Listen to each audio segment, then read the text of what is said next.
Good morning students, कैसे हो सभी। उम्मीद करता हूँ आप सब अच्छे होंगे और हमारे द्वारा जो भी वीडियो आपको भेजी जा रही है आप लगातार उनको देख रहे होंगे। साथ ही आपने अगर अभी तक हमारा चैनल सब्सक्राइब नहीं किया है तो आप इसे सब्सक्राइब कर लीजिएगा तथा अपने दोस्तों के संग इस चैनल को शेयर कीजिएगा ताकि ये महत्वपूर्ण जानकारी सभी विद्यार्थियों के पास तक पहुँच सके। पिछली क्लास में स्टूडेंट्स हमने एक्सरसाइज 2.2 हम कर रहे थे, जिसमें हमने जो भी पूर्णांक हमें दे रखे थे उनका एलसीएम और एचसीएफ निकालना सीखा था। साथ ही हमने उनका सत्यापन भी किया था कि जो दो पूर्णांक होते हैं उनके एलसीएम और एचसीएफ का जो गुणनफल होता है वो दोनों पूर्णांकों के गुणनफल के बराबर होता है। अब आज उसी का ही क्वेश्चन नंबर 3 हम स्टार्ट कर रहे हैं।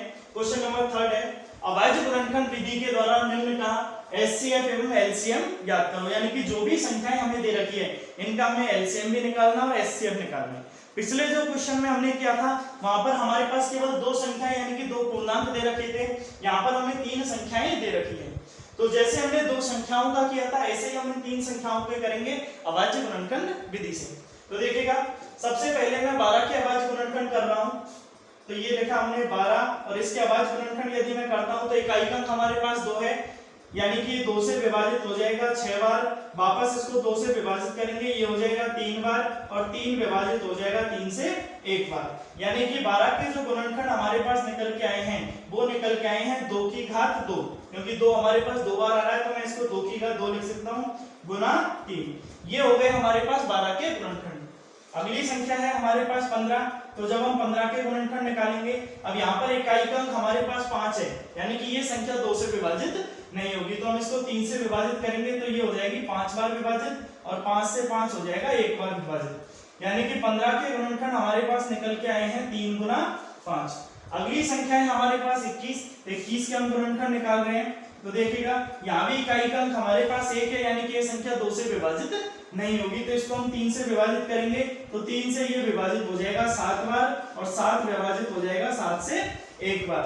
यानी कि जो 21 के गुणनखंड हमारे पास निकल के आए हैं वो निकल के आए हैं 3 गुना 7। अब इनके जो गुणनखंड निकल के आए इनसे हमें इनका एलसीएम और एचसीएफ निकालना है। तो एचसीएफ में मैंने आपको पिछली क्लास में भी बताया था, एचसीएफ मतलब हाईएस्ट कॉमन फैक्टर होता है, यानी कि ऐसी संख्या जो इन तीनों के गुणनखंड में कॉमन होगी वही संख्या हमारा एचसीएफ होगी। अगर हम देखें तो इन तीनों में दो की घात इसमें दिखाई दे रही है लेकिन 2 की घात इसमें नहीं है। तो हम देखें तो 3 जो गुणनखंड है 12 के गुणनखंड में भी है, 15 के गुणनखंड में भी है और 21 के गुणनखंड में भी है, यानी कि एचसीएफ हो जाएगा हमारा 3। इसके अलावा और कोई संख्या यहाँ पर कॉमन नहीं आ रही है तो एचसीएफ हो गया हमारा 3। अब हमें निकालना है इनका एलसीएम। तो एलसीएम में हम जितने भी गुणनखंड है उन सारी संख्याओं को लेंगे तो एलसीएम में हो जाएगी हमारे पास 2 की घात, फिर 3 की भी घात आएगी, अगली संख्या है 5 और 7 भी हमारे पास गुणनखंड के रूप में है। अब इनकी जो भी सबसे ज्यादा घात आ रही है वही हमारा एलसीएम होगी। अब देखिएगा 2 की घात यहाँ पर 2 है तो 2 की घात यहाँ 2 हो जाएगी। बाकी की जो संख्याएं दे रखी है इसमें भी 3 की घात 1 रहेगी, 5 की भी घात 1 है और 7 की भी घात 1 है। जब हम इनको गुना करेंगे तो यानी कि हम इसको लिख सकते हैं 2 गुना 3 की घात 1 है, यानी कि 3 गुना 5 गुना 7। जब हम इनको गुना करेंगे तो 7 को 5 से गुना करने पर हो जाएगा 35। 35 को जब हम 3 से गुना करेंगे तो ये हो जाएगा 35 को 3 से गुना करने पर 105। 105 को जब हम 2 से गुना करेंगे तो ये हो जाएगा 210 और 210 को जब हम 2 से गुना करेंगे तो ये हो जाएगा हमारे पास 420। यानी कि हमारा एलसीएम निकल के आ चुका है 420। देखिएगा नेक्स्ट क्वेश्चन हमें दे रखा है 24, 15 और 36 का हमें एलसीएम और एचसीएफ निकालना है। तो भाई इनके हम अभाज्य गुणनखंड करेंगे। तो सबसे पहले जब हम 24 के गुणनखंड कर रहे हैं तो इकाई अंक यहाँ पर 4 है, यानी कि 2 से हमारे पास विभाजित हो जाएगा तो 2 से विभाजित हो जाएगा ये 12 बार, वापस 2 से विभाजित करेंगे ये हो जाएगा 6 बार विभाजित, वापस 2 से ये हो जाएगा 3 बार विभाजित और 3 को हम 3 से विभाजित करेंगे ये हो जाएगा 1 बार विभाजित। यानी कि हमारे पास 24 के गुणनखंड निकल के आए हैं 2 की घात 1, 2 और 3 हमें दिखाई दे रही है, यानी कि 2 की घात 3 गुना 3। ये हमारे पास हो चुके हैं 24 के गुणनखंड। अगली संख्या है हमारे पास 15। तो 15 के हम गुणनखंड निकाल रहे हैं तो 15 इकाई का अंक 5 है, यानी कि 2 से विभाजित नहीं होगा तो इसको हम 3 से विभाजित कर रहे हैं। ये 3 से विभाजित हो जाएगा 5 बार और 5 से विभाजित हो गया 5 1 बार। यानी कि 15 के गुणनखंड हमारे पास निकल के आए हैं 3 गुना 5। 3 की भी घात 1 है और 5 की भी घात 1 है। अगली संख्या है हमारे पास 36। 36 के जब हम गुणनखंड निकालेंगे तो 2 से विभाजित हो जाएगा ये 18 बार, वापस 2 से विभाजित हो जाएगा 9 बार। अब 9 को विभाजित करेंगे 3 से तो ये हो जाएगा 3 बार, और 3 से विभाजित हो गया 3 एक बार। यानी कि 36 के जो हमारे पास गुणनखंड निकल के आए हैं 2 की घात 2 गुना 3 की भी घात 2, दोनों की घात 2 की घात भी 2 आ गया और 3 की भी घात हमारे पास 2 आ गया। अब हमें निकालना है इनका एचसीएफ और एलसीएम। तो सबसे पहले हम निकाल रहे हैं इनका एचसीएफ। तो देखिएगा जब हम एचसीएफ निकालते हैं तो ऐसी संख्या जो तीनों में कॉमन है, तो 2 तो इसके गुणनखंड में नहीं है, इसका मतलब 2 तो इसका एचसीएफ हो नहीं सकता। 3 अगर हम देखें तो 3 इसके गुणनखंड में भी है, 15 के गुणनखंड में भी है और 36 के गुणनखंड में भी है, यानी कि हमारा एचसीएफ हो जाएगा 3। अब क्योंकि 3 की घात हमारे पास एक ही कॉमन आ रही है तो इसलिए 3 की घात रहेगी 1, तो एचसीएफ तो हो जाएगा हमारे पास 3। अब हमें निकालना है इनका एलसीएम। तो एलसीएम में जो भी गुणनखंड के रूप में संख्या है, यानी कि 2 भी है, 3 भी है, 5 भी है, बस ये संख्या है हमारे पास। अब इनकी जो भी सबसे ज्यादा घात आ रही है, तो 2 की हम देखें तो 2 की घात हमारे पास यहाँ पर 3 सर्वाधिक है। 3 की अगर घात देखें तो यहाँ 3 की घात हमारे पास 2 है। 5 की घात देखें तो 5 की घात हमारे पास 1 है। जब इनको गुणा के रूप में लिखेंगे तो ये हो जाएगा 2 गुना 2 गुना 2, 3 की घात 2 यानी कि 3 गुना 3 गुना 5 की घात 1 यानी कि 5। जब हम इनको गुणा करेंगे तो 5 को 3 से गुणा करने पर 45, 5 को 3 से गुणा करने पर 15, 15 को 3 से गुणा करेंगे तो 15 3 हो जाएगा 45, 45 को गुणा करेंगे 2 से, 45 दूनी 90, 90 को 2 से गुणा करेंगे तो 90 दूनी 180, और 180 को जब वापस 2 से गुणा करेंगे तो ये हो जाएगा हमारे पास 360, यानी कि इनका जो एलसीएम निकल के आया है वो निकल के आया है हमारे पास 360।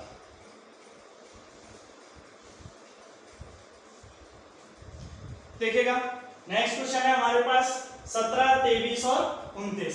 अब इनके हम गुणनखंड निकाल रहे हैं। तो देखिएगा अगर हम देखें तो 17, 23 और 29 ये तीनों ही हमारे पास अभाज्य संख्या है, और हमें पता है कि जो भी अभाज्य संख्या होती है उसमें या तो 1 का भाग जाएगा या फिर खुद संख्या का ही भाग जाता है। तो हम देखें तो 17 में केवल 17 का ही भाग जाएगा, तो ये भाग जाएगा 1 बार, यानी कि हम कहें तो जो 17 के गुणनखंड निकल के आएंगे वो हमारे पास निकल के आया है 1 गुना 17।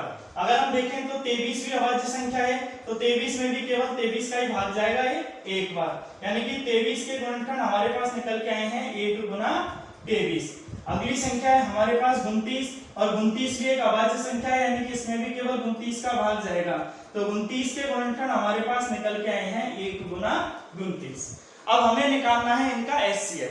देखिएगा अगर कभी ऐसी संख्याएं आ जाए कि सारी संख्याएं अभाज्य संख्याएं हो, तो उनमें जो हमारा एचसीएफ होगा वो हमारा 1 होगा, यानी कि इनमें और कोई संख्या कॉमन नहीं आ रही है, केवल हम देखें तो 1 ही इनके अंदर कॉमन आ रहा है। तो यहाँ पर हमारा एचसीएफ हो जाएगा, एचसीएफ बराबर हो जाएगा हमारा 1। और जब हम इनका एलसीएम निकालेंगे तो एलसीएम में तीनों संख्याएं हमारे पास आ जाएगी, चाहे तो हम 1 को भी ले सकते हैं, तो एलसीएम हो जाएगा 1। फिर अगली संख्या है हमारे पास 17 गुना 23, और अगली संख्या है हमारे पास 29। जब हम इनको गुना करेंगे इन तीनों संख्याओं को तो ये हो जाएगा हमारे पास 11,339, यानी कि एचसीएफ तो निकल के आ गया 1, क्योंकि इनमें 1 के अलावा और कोई भी संख्या कॉमन नहीं है, और एलसीएम हो जाएगा हमारा 11,339।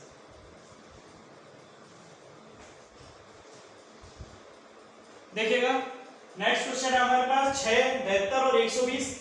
इनका भी हम वही अभाज्य गुणनखंड करेंगे। तो सबसे पहले जब 6 के गुणनखंड कर रहा हूं तो ये विभाजित हो जाएगा 2 से 3 बार, और 3 विभाजित हो जाएगा 3 से 1 बार, यानी कि 6 के जो हमारे पास गुणनखंड निकल के आए हैं वो निकल के आए हैं 2 गुना 3। अगली संख्या है हमारे पास 72, तो हम 72 के गुणनखंड निकालेंगे। इकाई काम के 2 है, यानी कि 2 से विभाजित हो जाएगा, तो 2 से विभाजित हो जाएगा ये 36 बार, वापस 2 से विभाजित करेंगे ये हो जाएगा 18 बार विभाजित, वापस 2 से विभाजित ये हो जाएगा 9 बार, 9 को विभाजित करेंगे 3 से तो ये हो जाएगा 3 बार विभाजित, और 3 को फिर 3 से विभाजित करने पर 1 बार, यानी कि जो 72 के गुणनखंड हमारे पास निकल के आए हैं 2 की घात 1 2 3 बार आ रही है, यानी कि ये हो जाएगा 2 की घात 3 गुना 3 की घात है हमारे पास 2, यानी कि 3 की घात 2।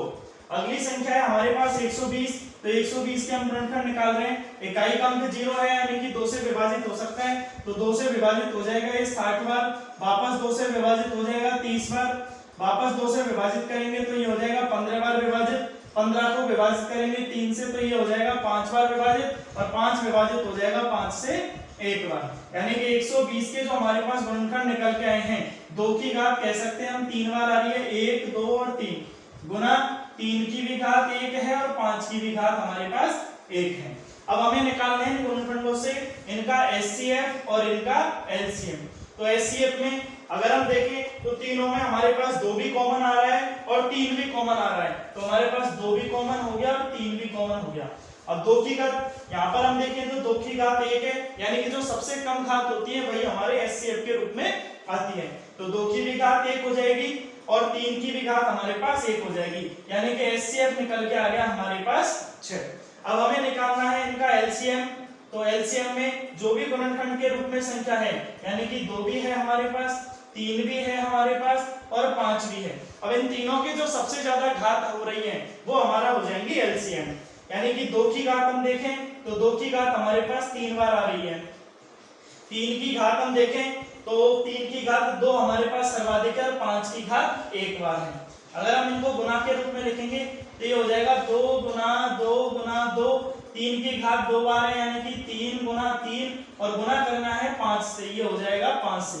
जब हम इनको गुना करेंगे 5 को 3 से गुना करने पर 15, 15 को 3 से गुना करने पर 45, 45 को 2 से गुना करने पर 90, 90 को 2 से गुना करने पर 180 और 180 को जब हम 2 से गुना करेंगे तो ये हो जाएगा हमारे पास 360, यानी कि इनका LCM निकल के आ चुका है हमारे पास 360 और HCF निकल के आया है हमारे पास 6।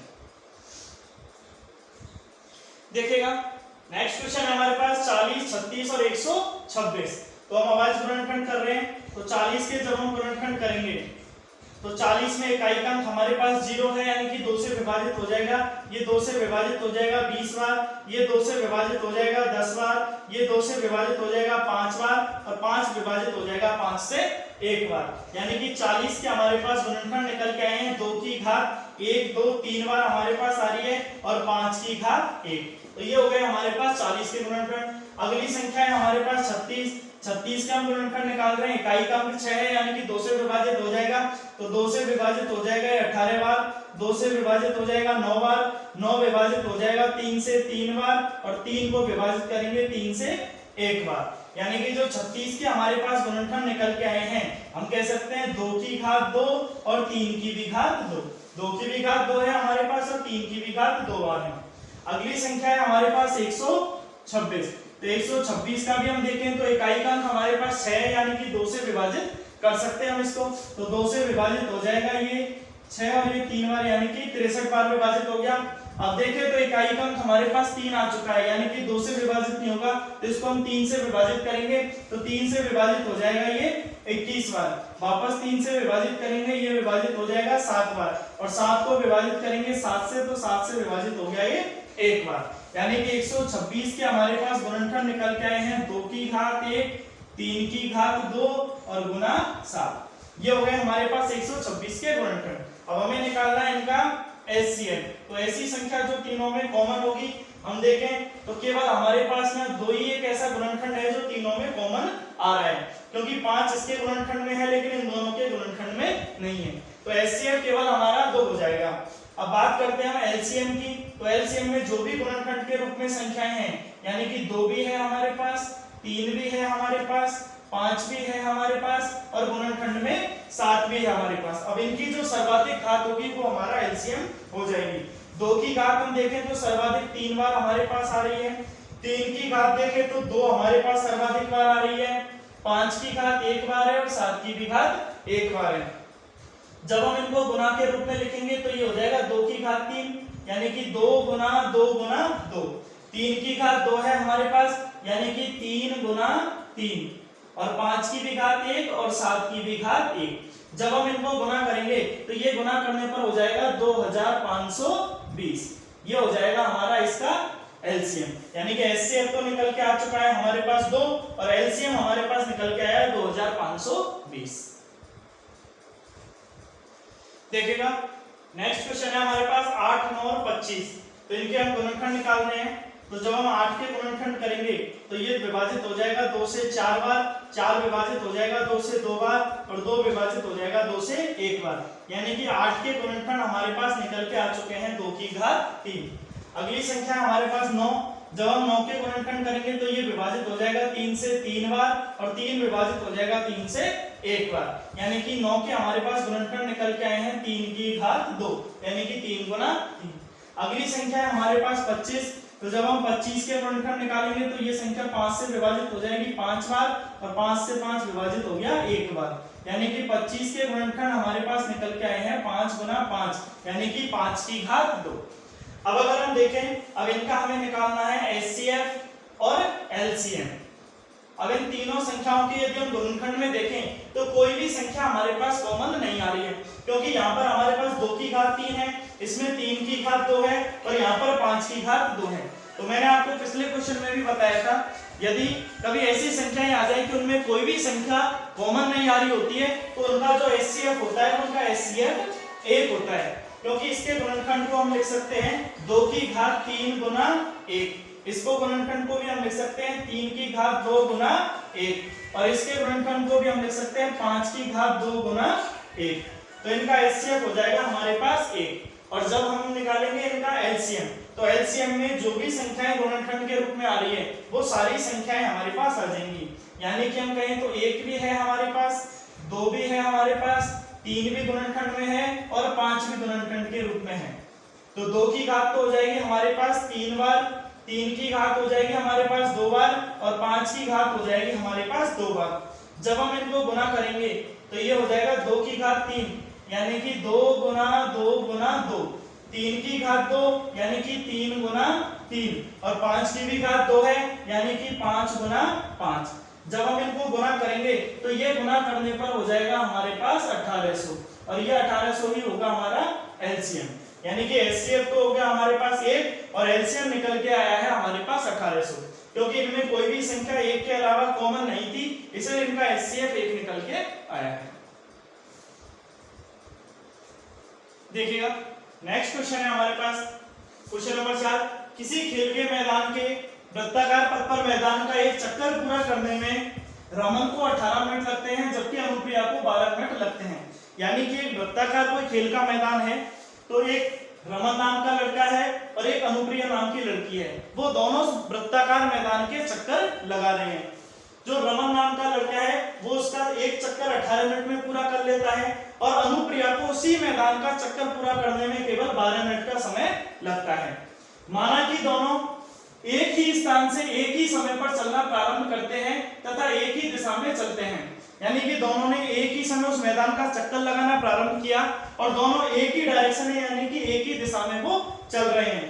तो बताइए कि कितने समय बाद दोनों पुनः प्रारंभिक स्थान पर मिलेंगे।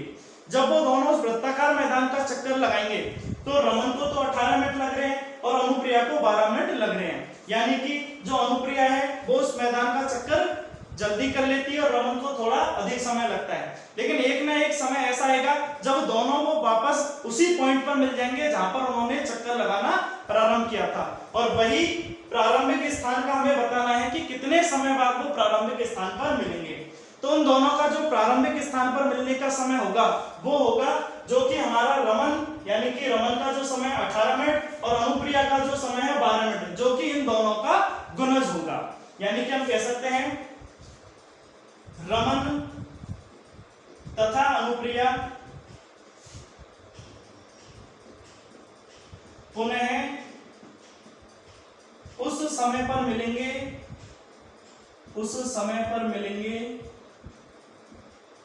जो 18 तथा 12 का गुणज होगा, जो कि 18 और 12 इन दोनों का क्या होगा, गुणज होगा।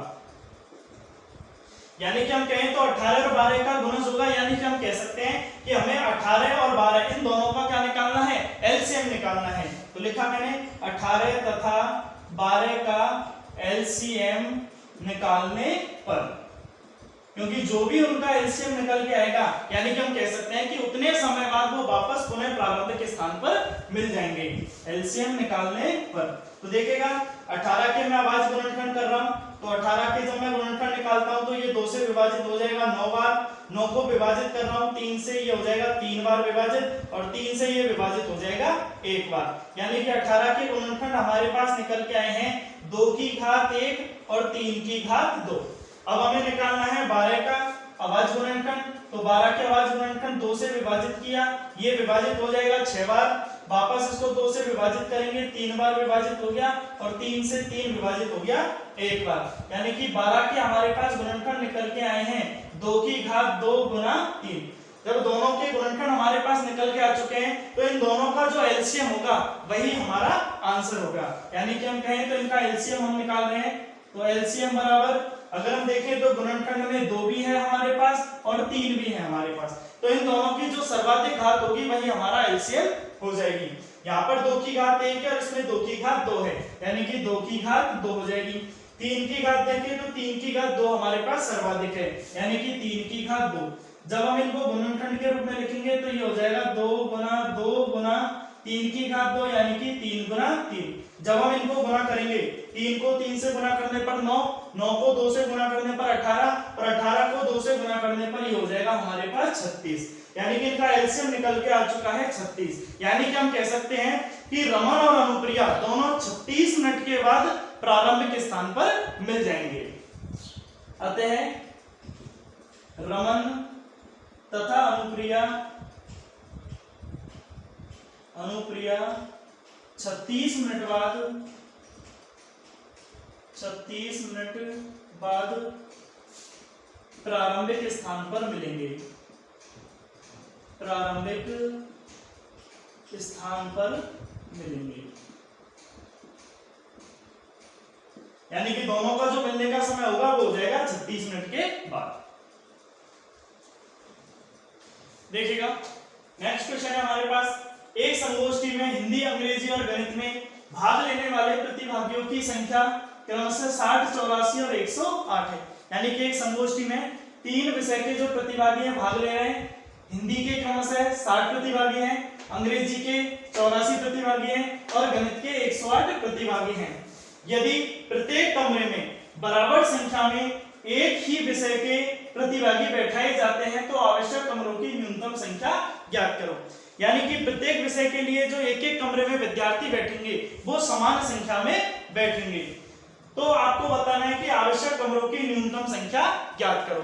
अब चूंकि हमें न्यूनतम संख्या ज्ञात करनी है तो न्यूनतम संख्या से मतलब हो गया कि 60, 84 और 108 का जो एचसीएफ होगा वो ही इन कमरों की न्यूनतम संख्या हो जाएगी।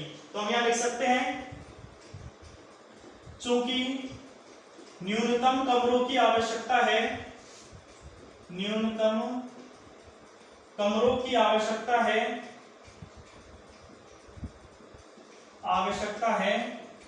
अतः 60, 84 तथा 108 का एचसीएफ होगा, या फिर हम ये भी लिख सकते हैं चूंकि न्यूनतम कमरों की आवश्यकता है जो कि 60, 84 और 108 का एचसीएफ होगा। यानी कि हमें इन तीनों संख्याओं का एचसीएफ यानी कि हाईएस्ट कॉमन फैक्टर हम ज्ञात करेंगे। तो देखिएगा हम इनका एचसीएफ निकाल रहे हैं, तो अभाज्य गुणनखंड विधि से हम सबसे पहले तीनों संख्याओं के गुणनखंड निकाल लेते हैं। तो हम 60 के गुणनखंड निकालेंगे तो ये विभाजित हो जाएगा 2 से 30 बार, वापस ये 2 से विभाजित हो जाएगा 15 बार, 15 को हम विभाजित कर रहे हैं यहाँ पर 3 से, तो 3 से विभाजित हो जाएगा 5 बार और 5 से 5 विभाजित हो जाएगा 1 बार। यानी कि 60 के हमारे पास गुणनखंड निकल के आ चुके हैं 2 की घात 2 गुना 3 की घात 1 और 5 की भी घात 1। अब हमें 84 के गुणनखंड निकालने हैं, तो देखिएगा यहाँ भी इकाई अंक हमारे पास 4 है, यानी कि 2 से विभाजित हो जाएगा, तो हम 2 से विभाजित करेंगे तो ये हो जाएगा 42 बार विभाजित, वापस 2 से विभाजित ये हो जाएगा 21 बार विभाजित। अब 21 यानी कि इकाई अंक 1 है, 2 से विभाजित नहीं होगा तो 3 से विभाजित हो जाएगा ये 7 बार और 7 हो जाएगा 7 से विभाजित 1 बार। यानी कि हम कहें तो 84 के जो हमारे पास गुणनखंड निकल के आए हैं वो निकल के आए हैं 2 की घात 2 गुना 3 गुना 7। अगली संख्या है हमारे पास 108, यानी कि 108 के हमें गुणनखंड निकालने हैं, तो 2 से विभाजित हो जाएगा ये 54 बार, वापस 2 से विभाजित हो जाएगा ये 27 बार, 27 को 3 से विभाजित करेंगे तो ये 9 बार विभाजित हो जाएगा, 9 को वापस हम 3 से विभाजित करेंगे तो ये 3 बार विभाजित हो गया और 3 को 3 से 1 बार विभाजित कर दिया। यानी कि हम कहें तो 108 के गुणनखंड हमारे पास निकल के आ चुके हैं 2 की घात 2, यानी कि हम लिख सकते हैं 2 की घात 2, और 3 की घात हम देखें तो 1, 2 और 3 बार हमारे पास आ रही है, यानी कि 3 की घात 3। यानी कि इनका हमें एचसीएफ निकालना है, तो हम लिख सकते हैं यहाँ पर एचसीएफ बराबर हो जाएगा ऐसी संख्या जो तीनों में कॉमन होगी। अब यहाँ पर हम देखें तो यहाँ पर कॉमन 2 भी आ रहा है और 3 भी हमारे पास कॉमन आ रहा है। अब इनकी जो सबसे कम घात होगी वही हमारा एचसीएफ होगी। तो यहाँ पर 2 की घात 2 है, इसके गुणनखंड में भी 2 की घात 2 है और इसके गुणनखंड में भी 2 की घात 2 है, यानी कि तीनों में 2 की घात 2 कॉमन आ रही है। अगर हम देखें तो 3 की घात हमारे पास सबसे कम 1 है, यानी कि 3 की घात 1 हो जाएगा। यानी कि हम कह सकते हैं 2 गुना 2 गुना 3। जब हम इनको गुना करेंगे 3 को 2 से गुना करने पर 6 और 6 को 2 से गुना करने पर 12, यानी कि इनका एचसीएफ हो जाएगा 12। अब ये जो एचसीएफ है ये हमारी क्या होगी कि जो एक ही कमरे में विद्यार्थी बैठ रहे हैं उनकी संख्या हो जाएगी। यानी कि हम कह सकते हैं एक कमरे में 12 विद्यार्थी या 12 प्रतिभागी, क्योंकि यहां पर हमें प्रतिभागी दे रखा है, 12 प्रतिभागी बैठाए जा सकते हैं, बैठाए जा सकते हैं। अब देखिएगा एक कमरे में 12 प्रतिभागी बैठाए जा सकते हैं। अब उसने हमसे पूछा है तो आवश्यक कमरों की न्यूनतम संख्या ज्ञात करो, यानी कि हमें बताना है कि कुल कितने कमरों की आवश्यकता होगी। तो यहाँ पर हम कमरों की संख्या निकाल लेंगे। तो देखिएगा सबसे पहले हम निकाल रहे हैं हिंदी विषय के लिए कमरों की आवश्यकता। तो हम कहेंगे हिंदी के लिए कमरे, हिंदी के लिए हमारे पास कमरे। अब देखिएगा हिंदी के लिए हम कहें तो कुल प्रतिभागी हमारे पास 60 और एक कमरे में 12 प्रतिभागी बैठाए जा सकते हैं, यानी कि हम कहें तो 60 को जब हम 12 से विभाजित करेंगे तो ये हो जाएगा 5 बार विभाजित, यानी कि हिंदी के लिए हमारे पास 5 कमरे चाहिए जिनमें कि 60 विद्यार्थियों को बैठाया जा सकता है बराबर संख्या में। अगला है हमारे पास अंग्रेजी विषय के लिए कमरे। तो जैसे हमने हिंदी विषय के लिए निकाले हैं ऐसे ही हम अंग्रेजी विषय के लिए निकाल लेंगे। तो अंग्रेजी के लिए कमरे, अब अंग्रेजी के लिए कुल प्रतिभागी है हमारे पास 84 और एक कमरे में बैठते हैं 12 विद्यार्थी, तो कमरों की संख्या हो जाएगी 84/12। जब हम 12 से 84 को विभाजित करेंगे तो ये हो जाएगा 7 बार विभाजित, यानी कि हम कह सकते हैं कि अंग्रेजी के लिए 7 कमरे पर्याप्त होंगे। अगला है हमारे पास गणित विषय के लिए। तो यहां हमने लिख दिया गणित के लिए कमरे, गणित के लिए कमरे। तो गणित के लिए कमरे अगर हम देखें तो कुल प्रतिभागी है हमारे पास 108, यानी कि 108 और एक कमरे में बैठा रहे हम 12 विद्यार्थी, तो हम कह सकते हैं यानी कि 9 कमरे हमारे लिए गणित विषय के लिए पर्याप्त होंगे। अब हमें बतानी है कुल कमरों की संख्या। तो हम यहाँ पर लिख सकते हैं कुल कमरों की संख्या, यानी कि हम कहें तो जो तीनों विषय के कुल कमरे निकल के आए हैं, तीनों विषय के जो कमरे निकल के आए हैं इनको हम ऐड कर देते हैं, यानी कि 5 + 7 + 9, यानी कि तीनों संख्याओं को हम प्लस कर देंगे तो हो जाएगा 5 + 7 + 9, यानी कि हम इनको ऐड करते हैं तो 7 और 5 हो गया हमारे पास 12, और 12 में जब हम 9 जोड़ेंगे तो ये हमारे पास हो जाएंगे कुल कमरे 21, यानी कि हम कहें तो हमें इन सारे विद्यार्थियों को बैठाने के लिए कुल 21 कमरों की आवश्यकता होगी। ठीक है स्टूडेंट्स, तो आज हमारी ये एक्सरसाइज 2.2 कंप्लीट हुई, जिसके सारे क्वेश्चन हमने किए थे। जो भी क्वेश्चन थे हमारे एलसीएम और एचसीएफ निकालने के थे, जो कि हमने सारे सॉल्व कर चुके हैं। आई थिंक आपको ये जो भी वीडियो हमने बनाए थे आपको समझ में आए होंगे। अगर आपको फिर भी कोई प्रॉब्लम हो तो आप हमें कमेंट कर सकते हैं। साथ ही आप हमारे इस वीडियो को अपने दोस्तों के साथ शेयर कीजिएगा और उन्हें भी सब्सक्राइब करने के लिए कहिएगा। Thank you.